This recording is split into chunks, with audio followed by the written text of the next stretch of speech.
इन सभा में उपस्थित सारे भाइयों को प्रणाम। परम पूज्य गुरुदेव परम वंदनीय माता जी की शक्ति सदा आपकी जीवन में बरसती रहे। आप सकारात्मक सोच के साथ गुरु कार्य करते हुए अपने मंजिल को पाएं, ऐसी मंगल कामना युवा प्रकोष्ठ के तरफ से है। मित्रों, अभी भाई अभिषेक जी विवेकानंद की कहानी सुना रहे थे। हर युवा के अंदर उतनी ही एनर्जी है, उतना ही फ्लो है, उतनी ही ऊर्जा है। बस हम अपने ऊर्जा को किस सोच के साथ सही दिशा में ले जाते हैं, किस सोच के साथ, किस सकारात्मक सोच के साथ उसको दिशा देते हैं। अगर हमारी सोच अच्छी है तो हम कमज़ोर से मजबूत बन सकते हैं, और अगर हमारी सोच गंदी है तो हम मजबूत से भी नीचे आ सकते हैं। इसका उदाहरण कई बार मैंने दिया है। सहारा कंपनी का मालिक सुब्रतो राव, बहुत पैसे वाले, कहीं ना कहीं सोच के डाइवर्सन के कारण आज तिहाड़ में दहाड़ मानना पड़ रहा है। आपकी सोच किस लेवल की है, आप किस लेवल से सोचते हैं, और ये सोच आएगा कहाँ से? इसी को तो ठीक करने का काम गायत्री महामंत्र करता है। गायत्री की जब साधना करते हैं, गायत्री मंत्र की जब साधना करते हैं, तो ये गायत्री आपकी बुद्धि को सन्मार्ग में प्रेरित करता है। ये गायत्री आपको सन्मार्ग पर चलाता है। ये गायत्री आपको सत्कर्म करवाता है। यह गायत्री जवानों के अंदर जवानी लाता है। मेरे मित्र, अपने बीच के बहुत सारे युवा जो नियमितता पूर्वक गायत्री की साधना करते हुए अपने लक्ष्य के तरफ आगे बढ़े हैं, आज आपको आश्चर्य होगा उनसे मिलकर देखिए। साधारण परिवार का लड़का, सामान्य लड़का, सिंपल सा लड़का, और पूछिए आज क्या है? आज बहुत बड़ा पदाधिकारी है। कोई डीआरएम पद पर है, कोई डीओएम पद पर है, कोई आईएएस है, कोई आईपीएस है, कोई बैंक में है, कोई रेलवे में है। जो बिजनेस में है वो सफल है। हम क्यों नहीं बने? हम क्यों नहीं बने? इसलिए नहीं बने कि हम गायत्री की साधना तो किए, लेकिन उस एनर्जी को मैंने सही दिशा नहीं दिया है। एनर्जी एपीजे अब्दुल कलाम जी के पास भी था, और एनर्जी ओसामा बिन लादेन के पास भी था। एपीजे अब्दुल कलाम जी ने अपनी एनर्जी को देश के लिए लगाया, हित में लगाया, जनता के लिए लगाया, तो वो पूरे देश के प्यारे बन गए और साइंटिस्ट के नाम से जाने गए। ओसामा बिन लादेन ने निगेटिव एनर्जी को निगेटिव सेक्टर में लगाया, और निगेटिव सेक्टर में लगाने के कारण टेररिस्ट ओसामा बिन लादेन बन गए। आप एनर्जी को लगाते कहाँ हैं? ऊर्जा को लगाते कहाँ हैं? कई बार लड़के आते हैं, अमुक व्यक्ति भैया आपका शिकायत कर रहे थे। यार, शिकायत उसी की होती है जो कुछ करता है। तुम्हारी शिकायत कोई क्यों नहीं किया? इसलिए नहीं किया कि तुमको कुछ जानता ही नहीं है, कुछ करता ही नहीं है। शिकायत कर रहे थे, शिकायत किए। शिकायत करने के पीछे तर्क, तथ्य और प्रमाण आपने देखा, सुना।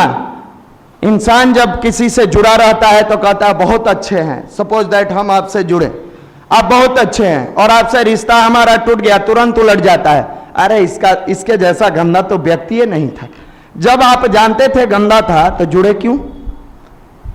आपको आज से तो पता है नहीं, ये दुनिया के नियम है। आपने गाना भी सुना होगा, अच्छों को बुरा साबित करना दुनिया की पुरानी आदत है। लेकिन सत्य को परेशान किया जा सकता है, पराजित करने की मद्दा किसी में नहीं है, ताकत किसी में नहीं है। सत्य का साथ लेकर युवा मंडल चला। बहुत लोगों ने पैर खींचा, बहुत लोगों ने इसकी खिंचाई की। युवा मंडल ऐसे, युवा मंडल वैसे। आज युवा मंडल बढ़ता चला गया, और जो खिंचाई की है वो सिमट के धरती पर आ गए। मेरे मित्र, ये हमारी योजना होती समाप्त हो जाती, ये मनीष भैया की योजना होती समाप्त हो जाती, ये किसी व्यक्ति की योजना होती तो समाप्त हो जाती। ये शक्ति की योजना है, ये महाकाल की योजना है। दुनिया में कोई ताकत नहीं है जो इसको हिला दे। युवा मंडल इसी का नाम है, युवा प्रकोष्ठ इसी का नाम है। कई बार किसी को लगता है कि निशान भैया आएंगे तो युवा मंडल चलेगा, हम रहें या न रहें। यह युवा प्रकोष्ठ गुरुदेव का है, उनकी प्राण प्रवाह से चलता है, और यह चलता रहेगा। वो प्राण प्रवाह हमारे बदले किसी और भाई के अंदर जाएगा, वो आकर यहां से आपको गाइडलाइन करेंगे। यह प्राण प्रवाह चौथे के अंदर जाएगा, वो आके गाइडलाइन करेंगे। कतई ये मत सोचिएगा कि हम बहुत बढ़िया आपको समझा लेते हैं, कुछ नहीं करते हैं। बस भगवान का नाम लेकर एक प्रयास होता है कि सार्थकता के साथ आपको सही दिशा दिया जाए, आपके अंदर पॉजिटिव चीजों को डाला जाए, आपकी मिट्टी को उर्वरा बनाया जाए, आपके कैलिबर को स्ट्रांग बनाया जाए। और स्ट्रांग बनता है अगर सकारात्मक सोच के साथ वो युवा आगे बढ़ता है तो स्ट्रांग बनता है। नकारात्मक सोच है, आप पेंडुलम हो, हिलते रहोगे, लक्ष्य विहीन कहीं नहीं पहुंचोगे। कहां जाओगे? इस दुनिया में कितने जगहों के दर दर की ठोकर खानी पड़ेगी। कभी जाओगे ट्रेन में, वहां ठोकर मिला, कभी एग्जाम देने गए, वहां ठोकर मिला। कितना जगह से भागते जाओगे, भागते भागते एक दिन उतना भागना पड़ेगा कि कहोगे सबसे बढ़िया है कि लटक जाते हैं। कहीं नहीं भागना पड़ेगा, एक के जगह लटक जाना होगा। क्या इससे आपकी जिंदगी बेहतर हो जाएगी? ये कायर लोग करते हैं, ये जिनके अंदर कायरता होता है वो इस बातों को सोचते हैं। जो हिम्मत वाले होते हैं वो आज असफल हुए, फिर कल के लिए सफलता की कदम बढ़ाते हैं, फिर असफल हुए फिर कदम बढ़ाते हैं, फिर असफल हुए फिर कदम बढ़ाते हैं। पूरी जिंदगी तो असफलता। और असफलता कहते किसको है? कल आपको ABCD नहीं आ रहा था, आज आप बढ़िया बड़ा बड़ा फिजिक्स के क्वेश्चन को डेराइव कर रहे हैं, मैथ के क्वेश्चन को डेराइव कर रहे हैं, और आप कहते हैं हम असफल हो गए। मात्र 50 प्रश्न आपकी एबिलिटी को जांच सकता है? मात्र एक नौकरी आपकी एबिलिटी को जांच सकता है? नहीं जांच सकता है। आपके अंदर अथाह क्षमता है, हो सकता है कि जो 50 प्रश्न पूछे गए थे वो आपसे नहीं बना, उसके बाद का 2500 प्रश्न के आप जानकार हैं। तो क्या एक एग्जाम किसी की पर्सनालिटी और किसी के व्यक्तित्व का रियल टेस्ट हो सकता है? कभी नहीं हो सकता है, कतई नहीं हो सकता है। आप सफल हैं कि आपको कुछ नहीं आ रहा था, इतने संघर्ष के बाद आपने इतना चीज जान गया, नौकरी नहीं हुआ, नहीं हुआ, फिर प्रयास करेंगे। मेरे मित्र, रहनुमाओं की अदाओं पर फिदा है ये दुनिया, इस भागती हुई दुनिया को संभालो यारो। कौन कहता है आसमां में सुराख नहीं होता, एक पत्थर तो तबीयत से उछालो यारो। एक बार कलेजा तो मजबूत कर लीजिए। हाँ, हमको संघर्ष करना है, करेंगे, लड़ेंगे। हमको दुनिया की कोई ताकत नहीं है जो रोक सके लड़ने से। इसी के लिए हर संडे को आपको बुलाया जाता है।